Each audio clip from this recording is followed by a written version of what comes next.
Hello, everyone. Welcome to the Gender Equity Education Series.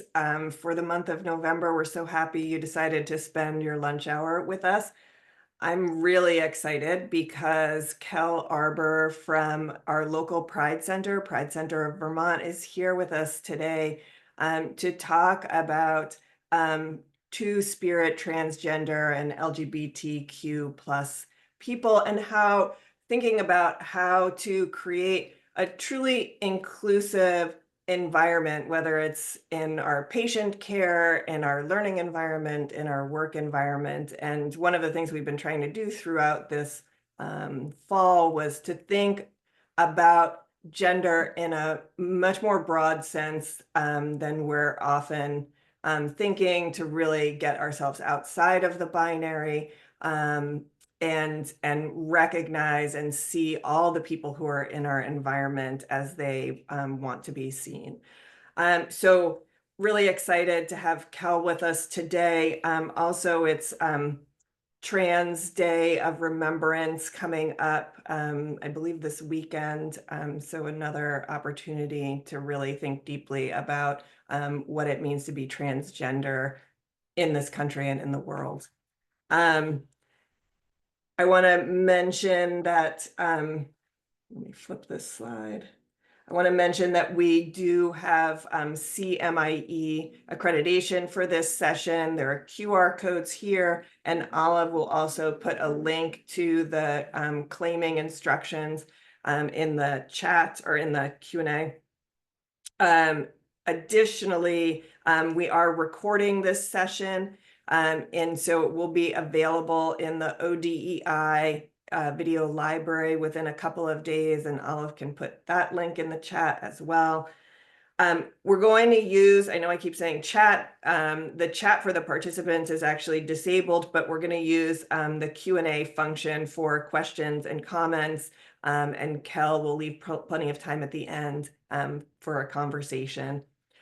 I also want to let you know that the gender equity call for nominations for gender equity awards went out last week, and there'll be a link in the chat for that as well.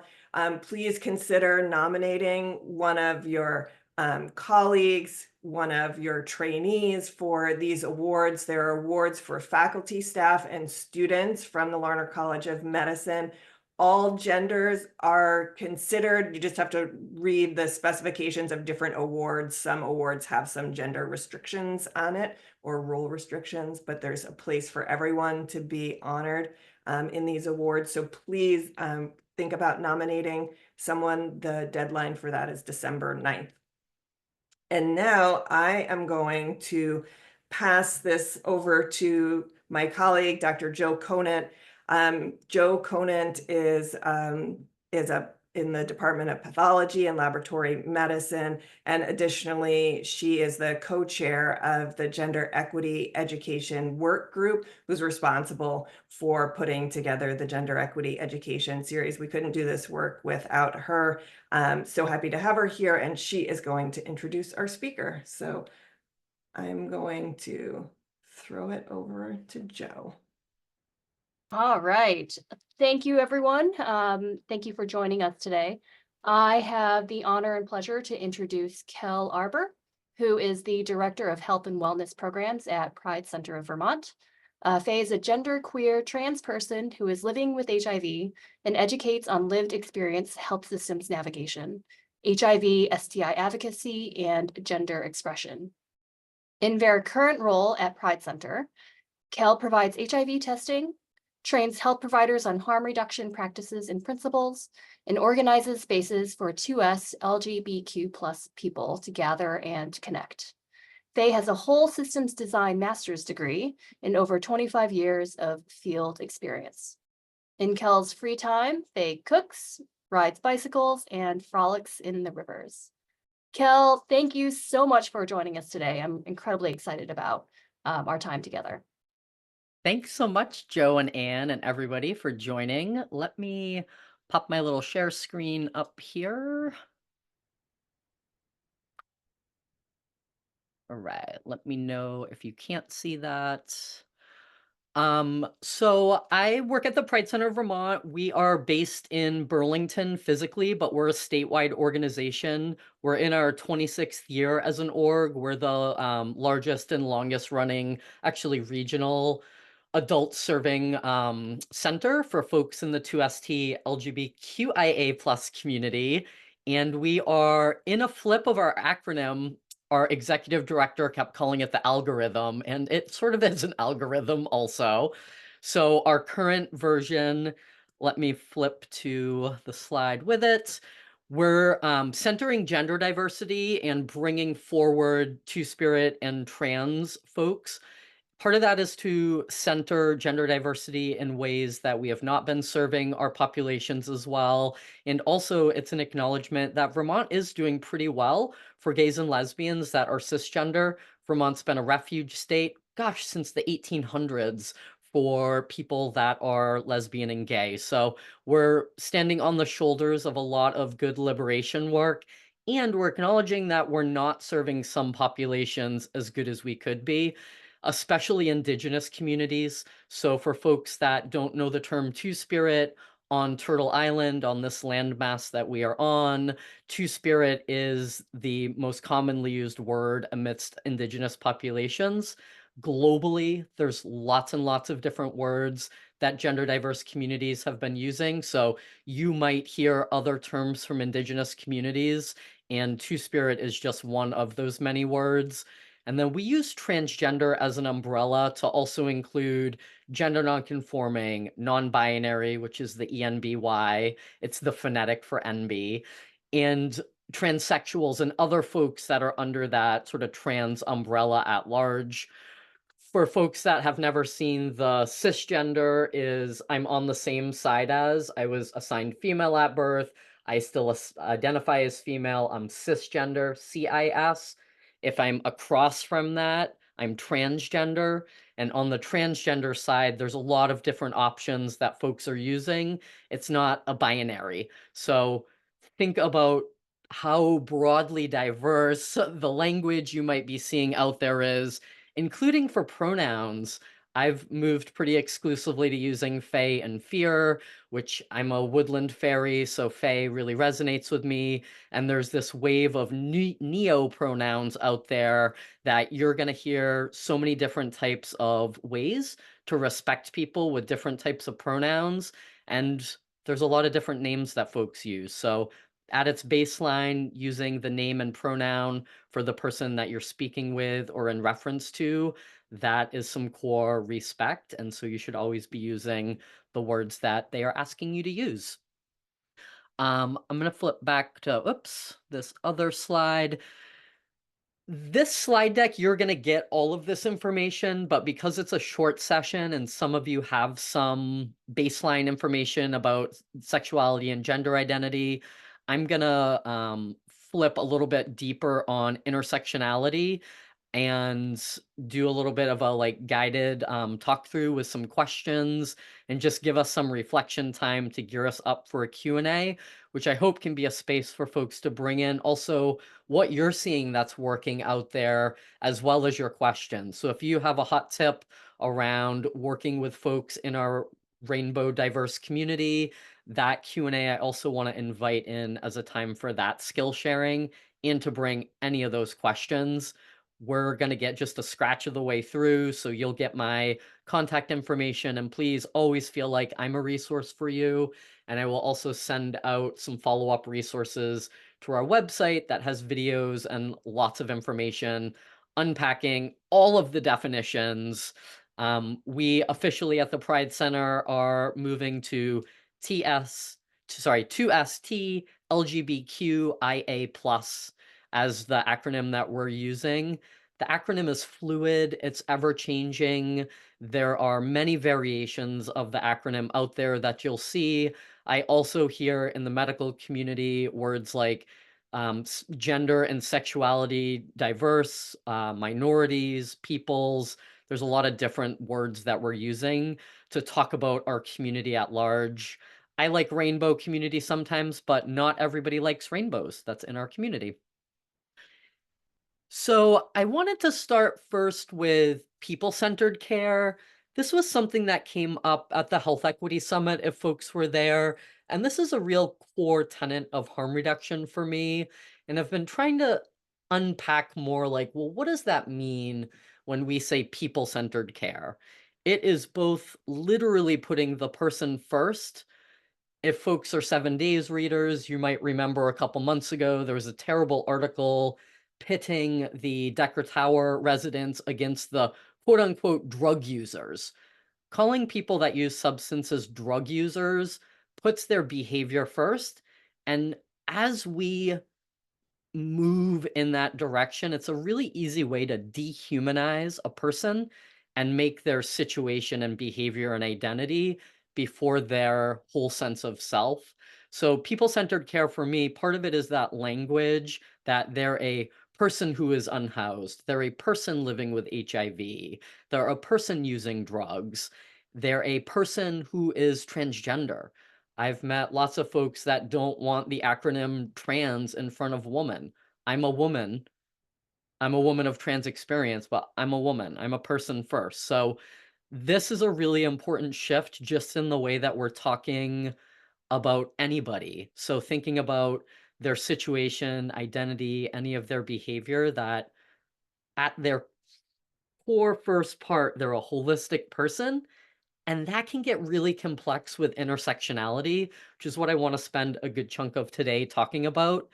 And I want us to think about, it might even be more than dual identity for some folks, but how might this notion of dual identity or dual diagnosis, where is that showing up in the work? And what does that bring in as added layers as we think about people as whole people and not just single identity, single issue care, which in gender affirming care, we've created this specialty field where if you're trans or gender nonconforming and want to access gender affirming care, you have to go to a specialist or somebody who even knows how to answer the phone and be welcoming. Versus if I'm a cisgender woman who wants hormones, I just go to the gynecologist or my primary care provider and I get that need met. We're doing gender affirming care everywhere for cisgender people. A lot of folks are tucked into hormones in their menopausal years, or if they want breast reduction or any type of surgeries to have them feel better in their bodies. That's pretty easy. But if you're transgender or non-binary, we have to prove that we're real. I know I'm a unicorn alien, but I'm real. And so for somebody like me, I have multiple identities that I show up with in my care. I'm HIV positive and I am a person who's trans, but I'm not really seeking any surgeries. I just need a hormone prescription and I'm a queer person, so I have sex with lots of different genders and bodies. And early in my transition, we didn't really know how to talk about the duality of my queerness and my transness. And part of that is why I'm HIV positive is a failure of the systems to even be able to talk about sexual risk or partnerships. So I was told for a lot of years that women don't get STIs. I was told, no, you don't need an HIV test because you're not a population at risk. Only gay men get AIDS. Well, I am a gay man in some regards. So thinking about people only in their identity, it doesn't help us ask better questions and serve them and their needs. If folks are out doing HIV work, you might have heard the term MSM, men who have sex with men. For many years, very harmfully, on the backside, have we called trans women men who have sex with men. A trans woman is not a man. And so to use that language, even not in their sight, is really harmful and disrespectful to who they are. And it's kept us away from serving trans folks in HIV work. But what that MSM term has done is it's helped us talk to people who are not gay and bisexual. There's a lot of men out there who have sex with men who are not gay or bisexual. They don't identify with the community or that identity. They just like to have sex with men. Sometimes those men are married to women, and so they might show up at your office And on the form, it says, I'm a man, I'm heterosexual, and I'm married to a woman. So if you as a provider make assumptions about what that means for their sex behavior, you might miss an opportunity to talk about PrEP, the HIV preventative med with somebody, or to talk about STI testing. Can be really, really difficult for folks to access and know who is a safe spot for me to speak to. So asking those questions can open a lot of doors. We know that so many people are bisexual, pansexual, queer. We know that more people live in the gray situations and behaviors. So for us as care workers, that becomes a really important notion to ask good questions and challenge our assumptions and ask those questions to all bodies so that you don't just assume, well, you're a trans person, so I'm going to ask you about your gender affirming care. If you don't ask that cisgender person, you might not know that they want trans care or that they want some surgeries to affirm their gender. So a lot of this language and just asking more broadened questions can help you serve somebody's identities. Some of you might have seen this flying gender unicorn. And what I like about this is that we all have all these parts of our identities. So we're all assigned something at birth. That in Vermont, we have male and female options on the birth certificates. I've also seen U for unknown, O for other, and A for ambiguous.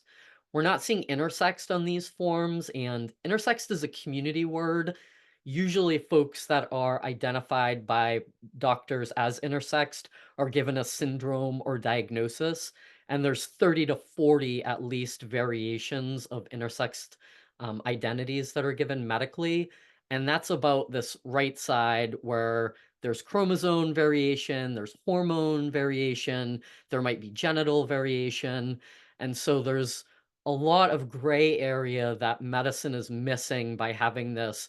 There's only males and females. That's a farce. It's like deeply woven with racism, also this gender binary.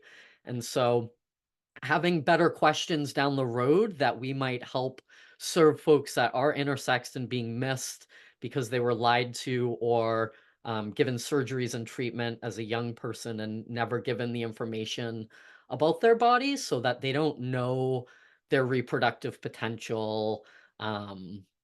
That access to information is really powerful for somebody to be able to navigate their own life and to just find out late in life that you don't have a uterus. Like to not know that when you're younger, it changes the way that you family plan. And for queer and trans folks, we're already doing that a lot, that we have different options for us because two same gendered people are not going to reproduce in the same way. And then this notion of reproduction being the baseline of our gender identities, for me is super harmful. I knew as a 5-year-old that I never wanted to have a baby. I never identified with being female in that way. And I'm not gonna be male reproducing. So terms like female to male to female, we're still using that out there on forms. It doesn't really make sense because that's I'm not transitioning to then inseminate somebody as a male. So thinking about language and is it accurate? Is it relevant? Is it centered with this person and how they identify? They might not want to use those words, but have a mastectomy. There's a lot of non-binary folks that don't want to go on hormones, but they would really like a hysterectomy or a mastectomy or facialization surgeries. There should be access for everybody for anything that they want for their body. It's discrimination to not give that care across the board. And we need more informed consent as well as surgeons, bottom line, um, to not give folks all the information about their options for where they're at can be harmful because that bias of, oh, well, this is what you want, so I'm only going to tell you about this one thing. It doesn't help me make the best choice for my body. There's a lot of herbal ways to do hormones that we don't talk about. So there's this medicalization and this like track that folks think they need to be on if they identify as trans, that, okay, well, I was assigned this at birth, so I need to take hormones, I need to dress a certain way, act a certain way, and then have these surgeries to be trans enough. And I hear that a lot from our community. I'm not trans enough. I'm not non-binary enough.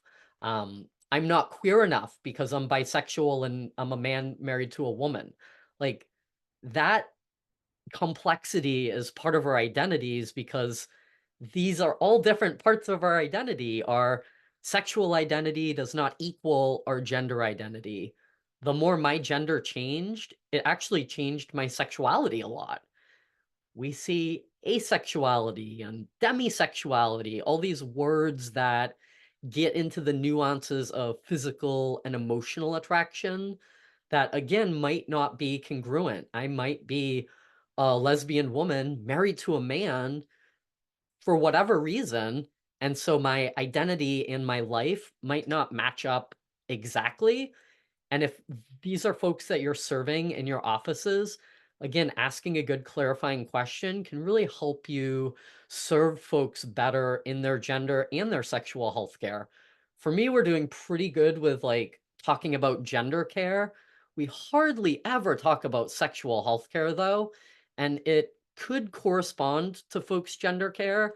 But what we do know is that reproductive sexual health care is deeply embedded in a gender binary, sometimes in the most harmful ways. So we're left out of all sex ed conversations as queer and trans folks. And a lot of us go to our providers to get information. We did a survey over the summer and found that more than 40% of our respondents got health information from their doctors for sexual health care. So a lot of folks are going to their providers with those questions. So you being a safer space by sharing your pronouns, having literature around the office or visually different types of relationships on your posters and stuff, that can really help somebody feel like, oh, I'm seen here. I can ask about STI screening because I'm in a polyamorous relationship. I have multiple partners, and I'm a little bit ashamed about that. And I'm a little bit worried that you're going to judge me because I'm married and I'm having sex with everybody but my husband. So there can be all this shame that we come in with. And so we're doing like pretty good around gender, but then the sexuality stuff does not always come into play. And then this next slide around intersectionality for me is the other big connector that we're not just one part of our identity. Again, that whole systems, people-centered care, we have multiple parts of our identities, and the circles are not all the same size. So for somebody in Vermont, especially a person of color, race might be one of the biggest identities that they navigate through their day. And it might not be by their choice because we choose that for them. Because Vermont does not talk about race or class hardly at ever. Nothing to see here. Everybody's white and wealthy. Totally a lie. There's been people of color in Vermont forever, before Vermont was called Vermont. So to not let folks identify what their biggest identities are, that can be harmful. I, as a trans person, like I said, I don't necessarily need gender affirming care. And so when I go to the doctor, it's not like my number one concern. So not assuming that just because somebody's trans or queer, that those are the biggest issues for their medical care. It could be their neurodivergence. For me, it's my long-term HIV care. I'm worried about my dental care. I'm worried about my eyes. I'm worried about what about this medication that I'm taking as a small framed person that was made for a large man? Like that level of medication is different in my body, and we're guinea pigs. So we just don't know what it's going to be like hormone wise with the effects down the road. Testosterone, that was like the late 90s in Burlington that a lot of us started using hormones and had great providers like Rachel Inker helping us through. And the standards, if anybody's out there using the W path standards, sort of the cookie cutter model, That works for some folks, but not everybody. And so if you just put them on the same prescribing dosage that you do for everybody else without a conversation, that again, informed consent conversation where you're asking, what type of a transition are you looking for? Like, do you have end goals around like what your body looks and feels like? Is surgery something that you want? Or are you just looking for like a low and slow? Are you looking for balance and harmony? Um, Testing their hormone and chromosome levels and helping navigate that with them. If they want surgery, something like body size could be a huge barrier for folks. We have not enough surgeons anywhere in the Northeast, and some of the ones that we have are really harmful and have a body mass index under 35, that if your body has is larger and has more fat than a BMI of 35, that you'll be refused surgery. So you could have a patient who has all the healthcare, all the supportive community ready for surgery, and because their BMI is not at a certain level, will be denied care. That type of mental wellness loop that keeps people in is super harmful. And you might not have the power as the provider to do what, right? Dot, dot, dot. Like when you're the primary care provider or you're the hormone prescriber and you've done everything you can to uplift and center this person, but you just can't find a surgeon with them, that's a real power play, right? That's out of your hands. So thinking about how can you support them in what ways, and some of that could be referrals from other providers. You could be like, look, I don't know anybody, but let me reach out to the Pride Center. Let me reach out to some of the providers I know to see if there's a surgeon out there. When I had my mastectomy in 2005, I had a terrible surgeon. She was a good surgeon, but she had terrible bedside manner. She literally said to me, I don't believe you that you're trans. Um, she was just so harmful, and she's left the field, but she gave me a great top surgery, even though it was a bad experience. And what I looked for in a surgeon was I wanted a woman, and I wanted somebody who did a lot of mastectomy work, which sent me to plastic surgeons who did cancer survivor work. So I always tell trans folks, like, why not try the plastic surgeons that do a lot of cancer surgery? Because cancer work is really dynamic and there's a lot of great providers in that field, and you just need somebody open-minded enough that is going to serve you and treat you like a real person. So there's ways to help navigate, and I'm going to pop, let me just do a quick time check. Great, we're doing great. So I just want to go through a little reflection moment with you all and take us through some specific questions and things to think about when we're sitting with a person. And I want you to imagine a person who's trans or queer or both. I want you to think about a specific person. It could be somebody that's already in your life. It could be a friend, a family member, a patient. It could be somebody that you've seen on TV. It doesn't really matter. So think of that specific person in your head, and what do you know about their gender? Are you getting it from the way that they're dressed, from the way that they're expressing themselves? Are you making assumptions based on what they're wearing about what their gender identity might be? Did you ask them for their name and pronouns? It's great to do that just with everybody in your life. It's super important in work, but every time you meet somebody, you could ask for their pronouns. That will help get you better at it. Did you get their name and pronouns off of their electronic health records or their intake form? And does it match the ones that they use and that's listed on their form? Did you share your name and pronouns? Do you have it on your name badge? Do you have it on your door placard? Is it in your email signature? How do you share your gender with other people? When you're in the workplace, do you think about what you're wearing to work and how that's expressing your gender in a certain way? And now let's think about their sexuality. What do you know about their sexuality? Did they list it on their form?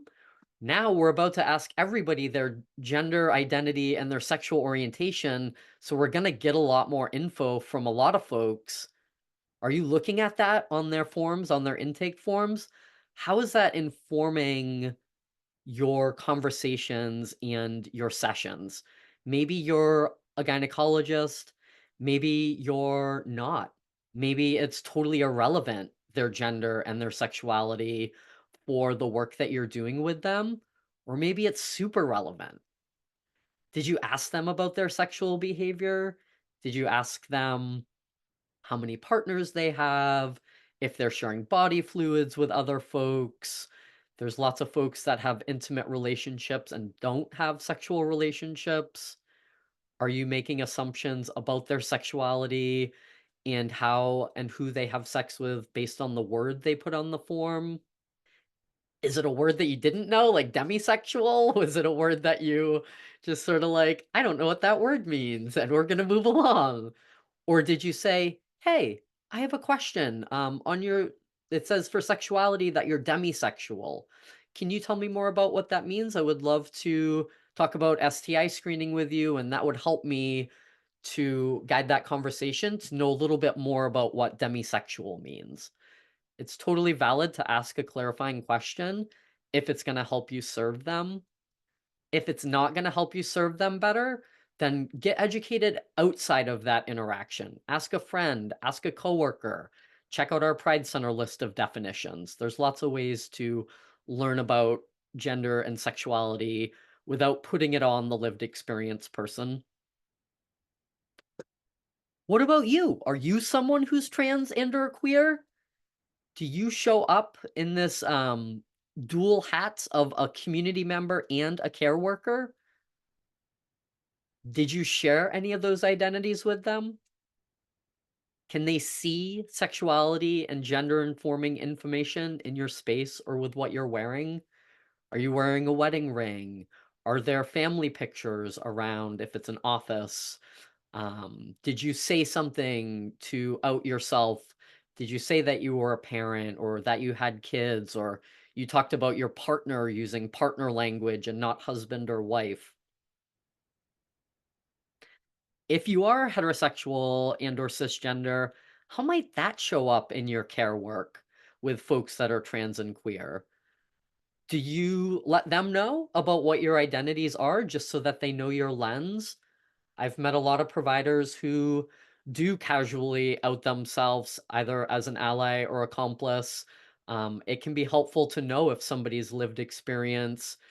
For a lot of our community, they want providers that hold identities like theirs. There's an assumption of trust. There is alignment with shared experience that can help bridge some of those past traumas and harms that a lot of us have had. And so, does it help you to name yourself and your identities when you're showing up in those sessions, or is it distracting? Is it making it then about you? There's an appropriate way and space to share identity, and then there's a time when it becomes about you and not about them. So, if you are gonna share anything personal, making sure it's in the spirit of serving them better, not serving your needs. And then let's think about race a little bit. Do you know what their racial identity is, this person that's in front of you? How might it be even more challenging in Vermont for a Black person who's also non binary and also queer? Does that come up in your conversations around gender affirming care or serving them in their healthcare needs? Did you share your racial identities with them? How might that be useful in your care relationship to let them know your family roots and lineage, to celebrate where we all come from, and also to learn more about how you can serve them in their traditional practices if they're not white Western medicine? And then what about their body size? Are they being denied gender affirming care because of their body mass index? Are there things that you could be doing to help navigate that care or that you have? I know some of you have surely butted up against this in the field. We've heard of one local surgeon, his BMI is 27. That's ridiculous. And then what about other identities or diagnoses that they could have that might impact their care? Are they neurodivergent? Is it difficult to understand the language of all the resources? Or when you refer this person who uses substances, who's an intravenous drug user, you send them down to phlebotomy, but phlebotomy can't find their veins. And so they have very challenging phlebotomy experiences in getting this regular blood work. That how can you help be their champion? How can you help get phlebotomy to understand that people who inject drugs are our best medicine takers? Ask them to help you find their veins. There's humility in that. This notion of doctor knows best sets us all up to fail, that we are supposed to know everything. And so it's extra hard to ask questions and say, "Ah, I actually don't know." What about if they have long COVID? We've seen more folks living with long COVID, and it makes it incredibly challenging to engage in community activities, and identity aligned affinity spaces serve a lot of those mental wellness needs that folks have, that we're so isolated. We don't know anybody like ourselves. I can get my hormones from you, but I don't know anybody else who's trans. How do you help them navigate that if they have long COVID and there are no virtual access spaces for them? So I just want you to sort of wrap up those brain thoughts. Um, and if there's any things that popped out as I was going through that, take a little note. Let's bring it to the Q&A. If you're like, I've got a great tip, I've got a great strategy, I've really struggled with this question. Um, we are working on our health provider database. We have a safer and affirming database, and we have curiosity about encouraging more providers to self-identify with gender, sexuality, and race, so that folks can see um, and get that deeper info. Would those be things you're comfortable with? Oops. And then I just want to do a few minutes, I think. Yeah, I'm doing great. Do 5 minutes on this, and then I'm going to leave some time for Q&A. So for me, we're living in the most evil empire that's ever existed. We are struggling. And as my roommate said, all we've ever had is each other. And so, in times like this, when the systems are even more against us, when we see legislation happening across the country, specifically targeted at trans and gender diverse folks, specifically targeted at young people who are an easy population to cause harm to, when we see this level of discrimination, what power do we have to be able to flip the models? UVM's doing some meaningful institutional level work around being a space that gender diverse folks can come to, changing the name of women's health to obstetrics, midwifery, gynecology. OMG, I love that. Have more fun at work. Um, Language is a really great place to be inclusive. For me, that's the low-hanging fruit that slowly we're seeing bathroom signs change. I'm seeing restaurants in Burlington that now have totally changed. They've got two separate multi-stall restroom areas. They're all gender neutral, and that's just the way it is. And it's like not an issue. And so there's things that we are doing institutionally, and there's places where we're still failing and we don't actually have the power. UVM's going through a big transition, like everybody across the country, to gather sexual orientation and gender identity, SOGI data. It's really important that we're seeing, and also what's happening with the data. there is going to be a lot of curiosity and questioning, especially as we move into another Trump administrative year. He's very clear about how he feels about queer and trans people, and to have that concurrently the time when we're asking folks to give us that intimate information. Where's it going? Is this being used to track people? Is it being used to serve our care better? And so we have a lot of work to do, and those conversations, for me, there's a lot of harm reduction in those conversations. And I love this chart. For me, if I could go out with one slide, it would be this one. We see at the cultural level this big sort of cultural message that 2ST LGBTQIA plus people are unnatural and wrong.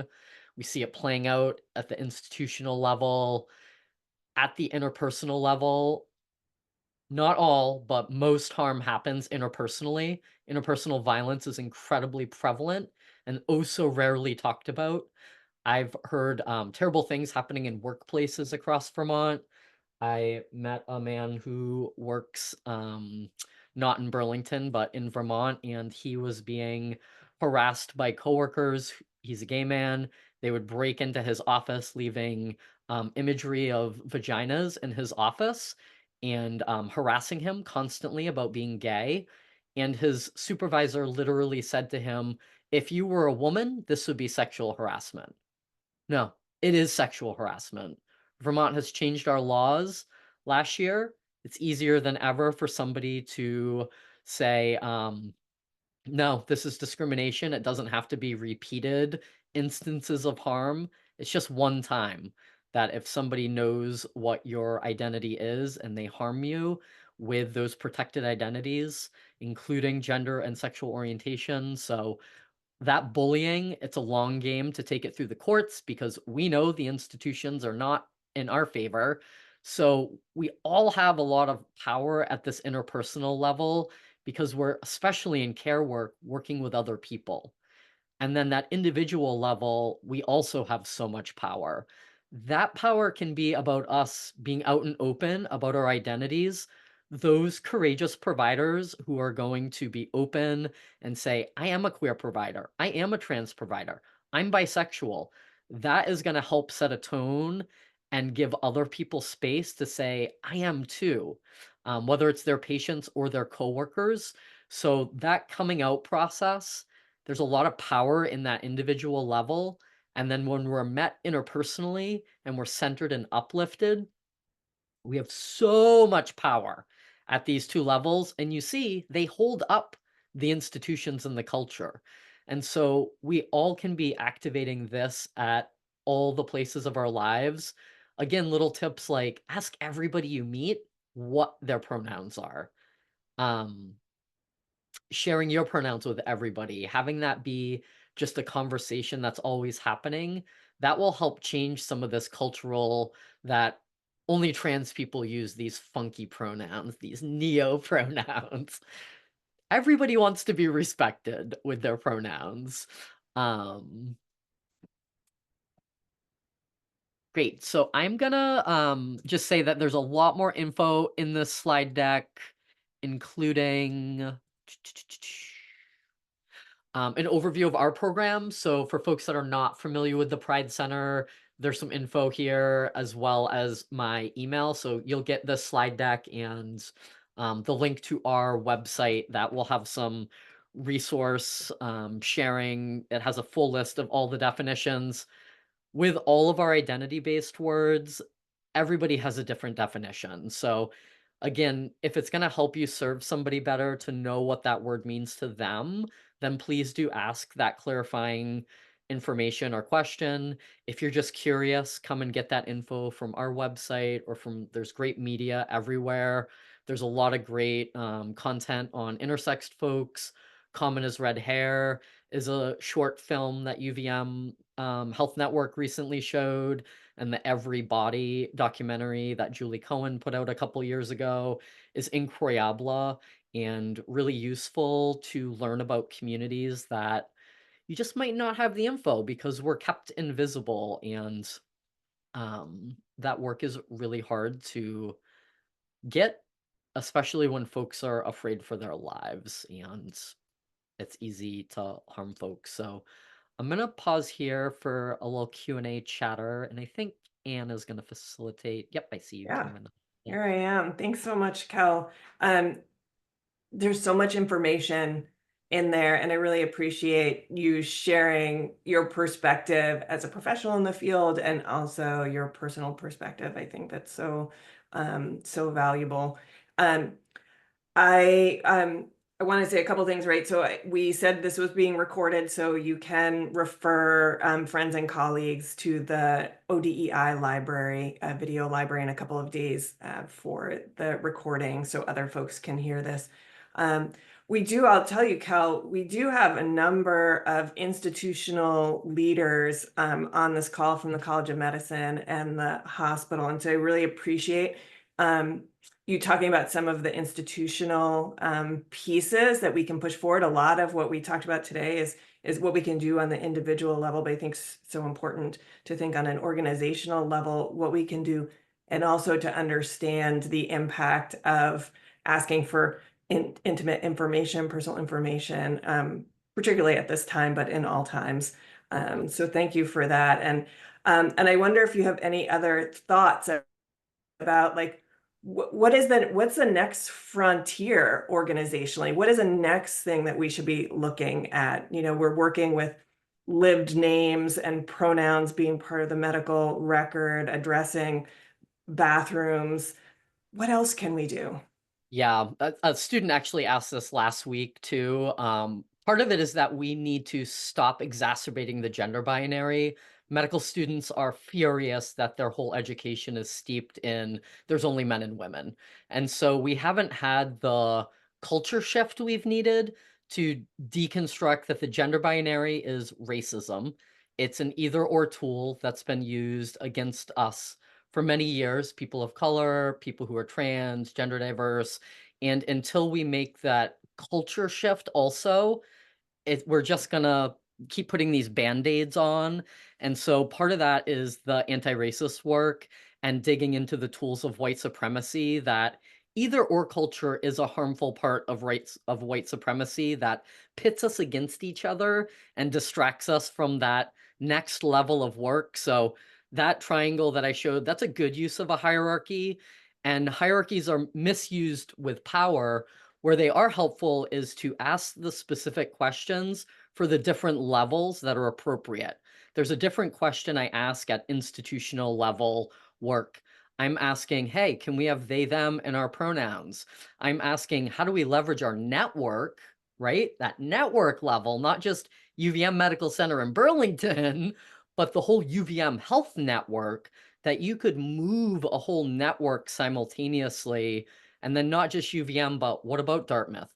What about all the free clinics? How do we actually have institutional level change at the network level?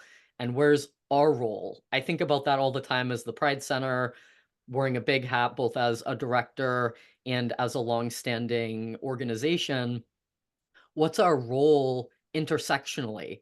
How are we working with groups that work with people of color, with groups that are doing Mad Pride and working with folks that are living with disabilities, working with unhoused people that are unhoused and people using drugs? And so thinking about that broadening, I think there's a lot of work to be done there, but that people are going to change the culture. You can change the name of the mother and baby unit, but if I still hear you go girl and hey mama hey, that culture hasn't changed. Great. Thank you for that reminder and that challenge. Sunny Epen, the president and CEO of the Health Network, has a question in here. He says, I really appreciate your insights. What is the key thing we should remember when we ask patients about their gender identity or sexual orientation when we welcome them into medical care at our facilities? Yeah, that's a great question. I think for me, one of the keys is that you're doing it for everybody, that this is about creating a new standard of care that's inclusive. That for me includes single form organ screening, that there's one form for all bodies that includes any organ that could be in that body. to have, again, a gender binary setup that men are given this form and women are given this one. There's only a few organs that are reproductive based, and somebody knows. If you're not asking all people that come into the emergency department if there's pregnancy risk, you're going to miss an ectopic pregnancy in a body like mine. And so changing the way that we ask those questions, the gender binaries of it's very well embedded in there. Like people think it is the way things are and that it's just the natural way, and it's totally not. So that flip, I think, is really important. And then having it lead, this is about inclusive care so that anybody coming in, everybody's care is going to get better because you're asking broader questions, and you're that woman who has a prostate, you're going to catch that because you're asking the questions in a different way. I think also there's something that going back into my own medical training, we would talk about putting the patient first, putting the person first. And so not thinking about the diabetic in room 2, but thinking about the person who has diabetes, right? Thinking about the person who has medical conditions and identity markers that influence their health and how they're taken care of. And I think, for us going back into that cycle, remember, we don't say the diabetic in 2 anymore. Right. So we don't have to say the Black trans person right? Right. Yep, exactly. It's retraining our brains. I mean, I'm very well trained, like by the systems. I'll catch myself walking down the street and plug into my self-talk, and I'm going, man, woman. It's like, knock it off. Like, I'm the only one who has that power to change my inner self-talk, but the reel that's running in my head is impacting my actions and decisions and the way I'm treating people. We never go, if anybody knows the ladder of inference, it's a psychology tool. Um, we rarely ever go all the way back down to observable data. We get stuck in our assumptions and beliefs, and we treat people based on those things, not about what we're actually seeing and observing. And so it is a way to like retrain ourselves. And part of it is slowing down. I mean, I still misgender people. They, them, everybody in like this neutral way that still misgenders people that do use he, she, it, whatever pronouns. And so being mindful and slowing down in that moment. And like you said, this is a person. And so putting that image in your head that first they are this whole body, and then what do they want to be dealing with? In 2018, Vermont was doing a really big housing first push. Housing's really important. It is not everybody's first concern, though. And so for me to say all the resources, all the attention's going to this thing that actually isn't the biggest concern for you, that's paternalizing. That's white supremacy. So how do we get out of these loops that we've been trained in? It's a lot of individual work. So Dave Klaus asks, thanks so much for this presentation. We're working to advance lived name in the medical record, as I think you know, Kell, but currently run up against interactions where legal name must be verified to interface with third parties. How do we best train our staff? This question, how do we best train our staff to respectfully introduce the need to verify legal or dead names? Totally. That's a great question. So dead name is a term that some folks in the trans community use, but not all. For not all of us was our identity harmful. For some of us, we've just changed our name or adapted it. So dead name is not really like the most inclusive. I don't think legal name is inclusive either, because it also validates the legal system having ownership over my body. So again, that like people-centered care. I think we say name on documents as the second line. We have a pop-up STI clinic with the UVM infectious disease group, and having name tags and having the very top line be what's the name this person uses and what are their pronouns. And then below that is the name on documents. It's hard because you might have some restrictions with Epic, but as long as that whether it's a bigger font I've seen or it's the very top line, name is the name they want to hear used. And then, yeah, you could use legal name. I've heard some folks defer to because what documents are you talking about though? Because for some folks, this is at registration that the issue is. And I've seen some health centers, they have the what's your sex, and then they say this is to match with your insurance card. And so it tells me as the person, oh, you're looking for the gender marker on my insurance card. You're looking for my birth certificate, my license, my green card. What legal document? All legal documents? I have 3 gender markers out in the legal system.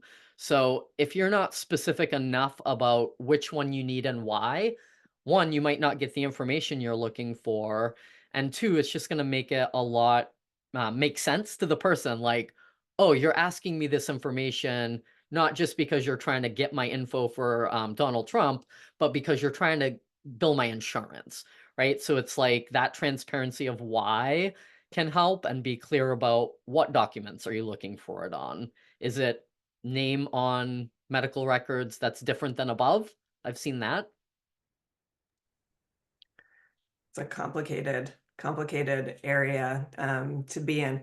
So to close us out, maybe too big a question to close us out, but really I think needs to be spoken. So what words can I give to acknowledge the fear for the future of care and safety, particularly for this marginalized population? Us being our free, liberated, authentic selves is what the empire hates most. And so be that beacon, be that bright light. I tell the young people that when you are your authentic self, you give that gift to yourself, you give that gift of who you truly are to other people, and you inspire them to be them free, true selves too.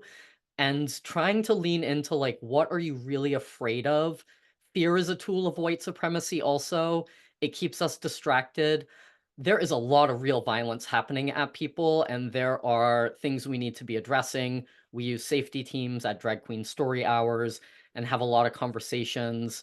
It is a safety concern whether we would want to put queer and trans identities on our database.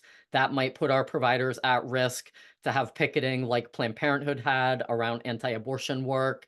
So having a conversation, asking, where are their safety concerns? Are they experiencing harm and violence, and where?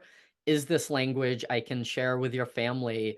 You might honor somebody's pronouns and inadvertently out them to their family and cause a lot of harm. So asking those questions, it's super relevant now more than ever to ask people, like, are they feeling safer? There's no such thing as safe, there's harm everywhere, but being able to talk about it sometimes or to specifically name the fear I have, I'm afraid of this thing. Like, great, like, how can we problem solve around that? Please don't anybody ever walk alone at night after the sun goes down. You are an easy target for violence when you are a solo individual. We've seen an uptick in violence everywhere. So having those conversations can be really uncomfortable. That could be a good time to out yourself with an identity that, hey, I'm a trans person. I do that when VDHP providers, database providers put that they're trans in their info. I'll ask, hey, I just want to double check that you want that on the public website. And I want to acknowledge that we're targeted and under attack. And they'll say yes or no, but they appreciate that I asked that clarifying question. Well, Cal, thank you so much for everything today, for taking a really big topic, making it approachable. There's so much more to be done here, and I think what you said about asking the questions, seeing the people. Like you said before, we provide gender affirming care for cisgendered people all the time. So let's not make this into some kind of rocket science. This is about being humanistic. So thank you so much for being with us. I also want to thank Bruce Kimball and the AV team, Amanda, our live captioner, our gender equity education working group, and the staff from the Office of Diversity, Equity, Inclusion, Olive Gallmeyer, our administrative coordinator, who is awesome, and Tiffany Delaney, our director. We couldn't do all these things without the office. And don't forget, nominate people for the Gender Equity Awards. The link is in the chat, and please claim CMIE. And we will see you in the other side of the year, in the next year. Feel free to reach out to me with questions or concerns, and have a great day, everyone. Thank you so much. That's all.